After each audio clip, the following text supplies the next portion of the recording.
Halo guys, bertemu kembali bersama dengan Mimin hanya di channel Fang Movie. Kali ini Mimin akan membawakan sebuah alur cerita film yang berjudul Escape Plan. Film ini mengisahkan seorang pria yang berprofesi sebagai penguji atau pembobol penjara super ketat yang ada di seluruh dunia. Bahkan pria ini sudah puluhan kali dengan kejeniusannya bisa kabur melarikan diri dari penjara. Namun sayang, di akhir pengujian untuk membobol penjara, ia harus dijebak oleh atasannya sendiri untuk memasuki penjara super ketat dan sangat canggih. Bahkan keberadaan penjara itu tak pernah diketahui oleh siapapun. Lalu seperti apakah kelanjutan dari film ini? Langsung saja kita ke alur ceritanya. Dan sebelumnya, jangan lupa ya teman-teman untuk terus dukung channel Fang Movie agar selalu menghibur teman-teman sekalian. Awal adegan film kita akan diperlihatkan di sebuah penjara tempatnya di Colorado. Terlihat ada seorang pria yang sedang membaca sebuah buku. Dia lebih sering dikenal dengan Ray Breslin. Saat itu ada salah satu temannya yang memberikan arahan kepada Breslin jika gangster yang dipimpin oleh Jack akan segera menyerang dirinya. Hingga ternyata omongan dari tetangga penjaranya benar. Pasalnya Breslin saat berada di halaman penjara, tiba-tiba saja salah satu penguasa gangster di penjara langsung menghajar Breslin. Akibat perkelahian tersebut membuat Breslin dimasukkan ke sel isolasi. Saat menuju ke tempat sel isolasi, Breslin sempat mengoreksi dan meneliti tempat di penjara ini. Hingga saat Breslin sudah berada di ruangannya, Breslin langsung mengepalkan beberapa tisu. Entah apa tujuan sebenarnya dari Breslin. Bahkan ia juga sempat menanyakan jam kepada salah satu petugas sipir. Sedangkan di luar, terlihat ada seorang wanita yang baru saja keluar dari mobilnya. Dan tiba-tiba saja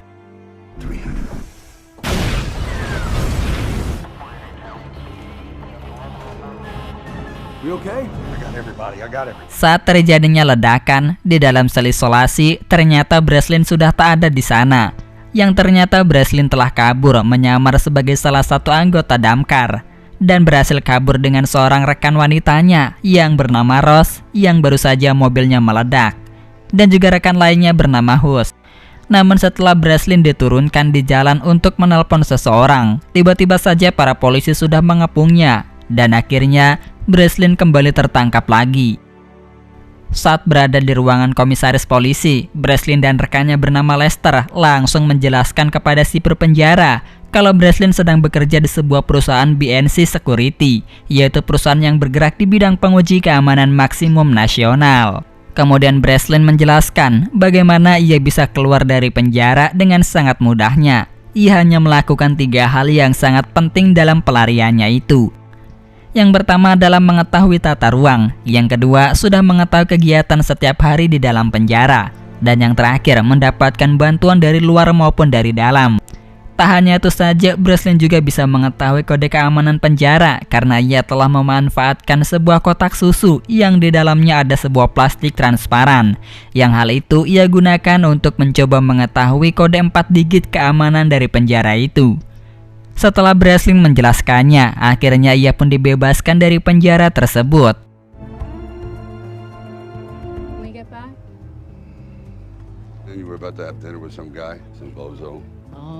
Setelah Breslin kembali ke markasnya, ia pun langsung mengadakan rapat dengan seorang perempuan bernama Jessica. Kedatangan Jessica menemui Breslin karena ia akan memberikan sebuah tugas yang mustahil yang bisa dikerjakan oleh Breslin. Karena Jessica sangat yakin jika penjara yang akan Breslin uji, penjaranya sangatlah super ketat. Tidak ada seorang pun yang mampu keluar dari penjara yang sangat super canggih tersebut. Tak hanya itu saja, penjara super ketat itu juga tak pernah diketahui keberadaannya.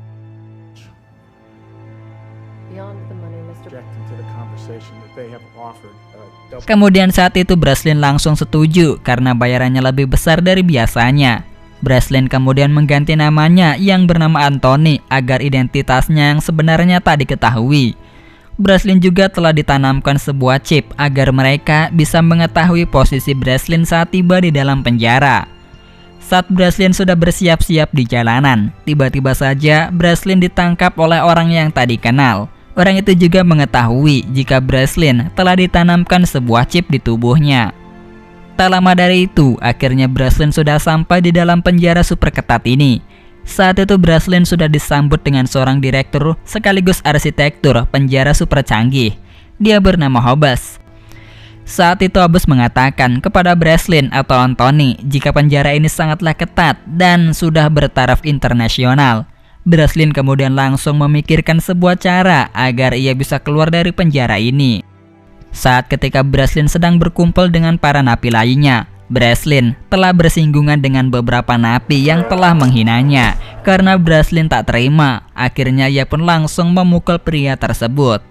Tak lama dari itu, datanglah seorang pria yang nampaknya disegani di dalam penjara ini. Dia bernama Rottmeier. Diketahui jika Rottmeier telah mengetahui identitas dari Breslin yang sebenarnya. Rottmeier pun langsung berkenalan dengan Breslin. Akan tetapi, Breslin tak begitu percaya dengan orang yang baru saja ia kenal. Beberapa hari kemudian yang memperlihatkan Rottmeier yang setiap harinya mendekati Breslin. Karena sepertinya Rottmeier benar-benar sudah mengetahuinya jika Breslin adalah seorang penguji sel penjara. Saat itu yang memperlihatkan Breslin yang sedang mengamati setiap sudut di dalam penjara. Rottmeier yang tahu jika Breslin sedang membutuhkan bantuannya untuk pergi ke sel isolasi. Akhirnya Rottmeier menggunakan cara epiknya, yaitu bertarung dengan Breslin agar Breslin dimasukkan ke sel isolasi.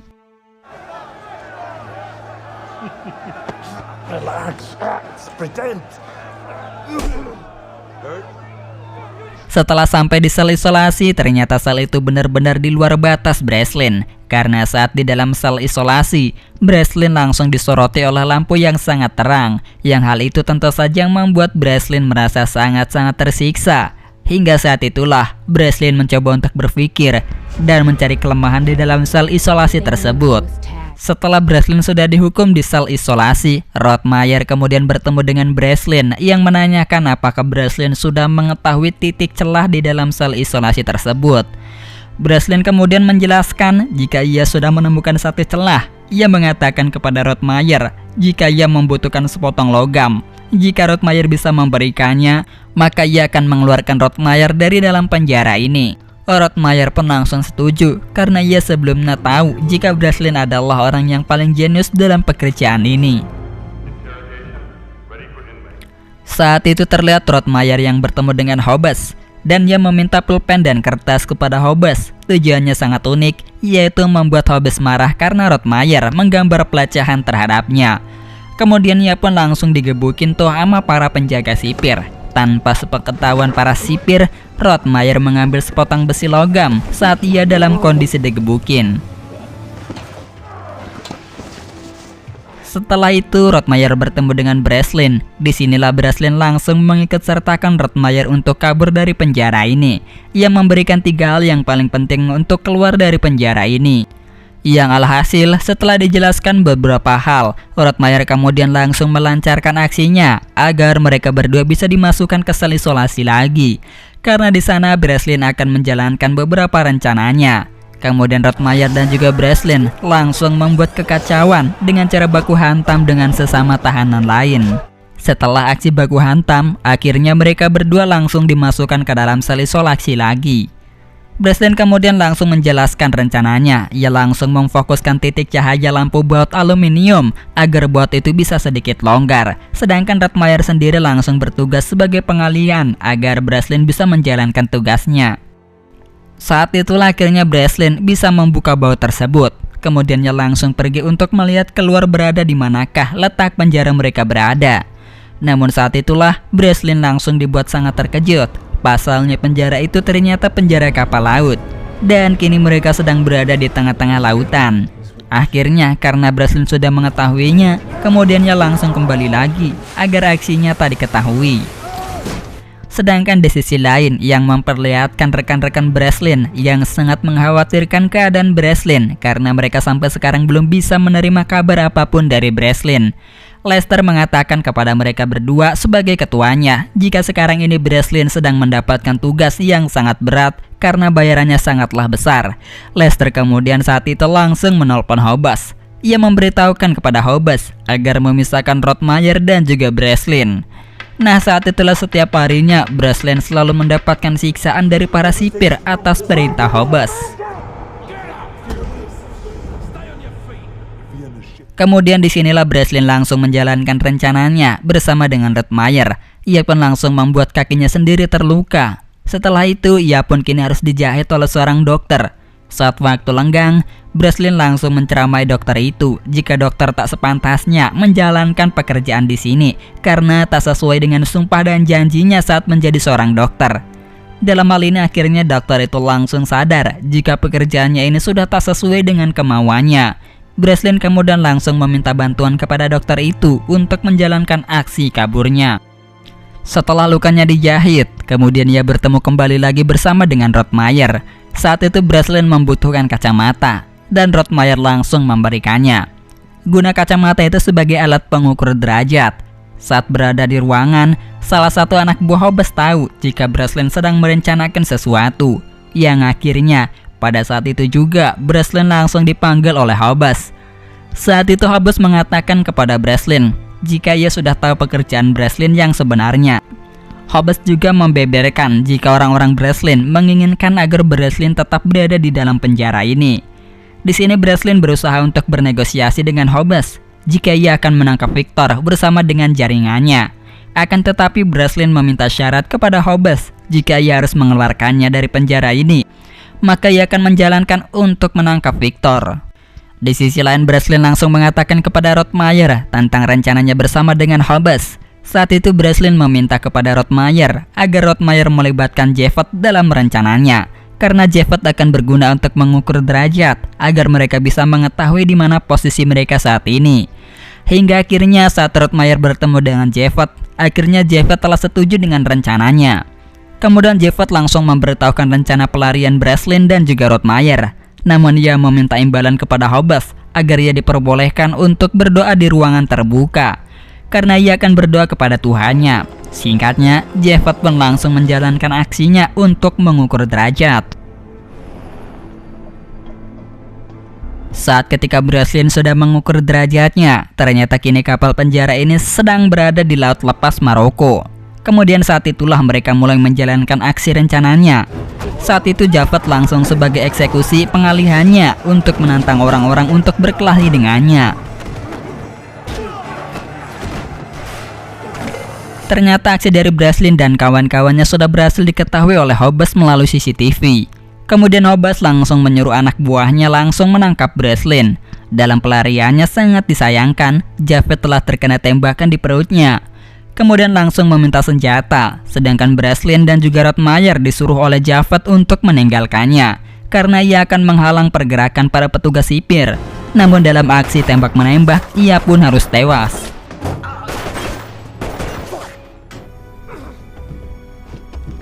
Sedangkan Rottmeier sendiri telah berhasil bertemu dengan rekannya yang membawa helikopter. Breslin sendiri telah berhasil masuk ke ruang keamanan bertujuan untuk menghentikan seluruh arus listrik.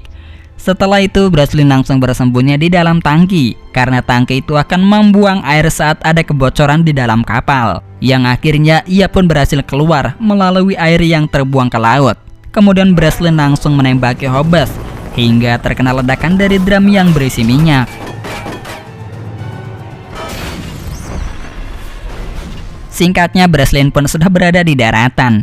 Saat itu Rottmeier telah dijemput oleh Jessica yang merupakan anaknya sendiri. Setelah itu Breslin langsung bertemu dengan Ross. Saat itu Ross menceritakan jika Lester telah ditawari sebagai CEO dari sebuah perusahaan. Maka dari itu Lester berkhianat untuk menjebak Breslin. Kemudian disinilah Breslin dan teman-temannya akan melakukan aksi balas dendamnya. Pada malam hari itu, saat Lester sedang berada di Miami di dalam mobil, Hus pun langsung membius Lester, hingga yang memperlihatkan Lester yang sudah berada di dalam box kontainer yang sedang diangkut oleh kapal laut. Dan di sini film pun telah selesai hanya sampai di sini saja. Dan sampai jumpa kembali di alur film berikutnya hanya di channel Fang Movie. Sekian, terima kasih.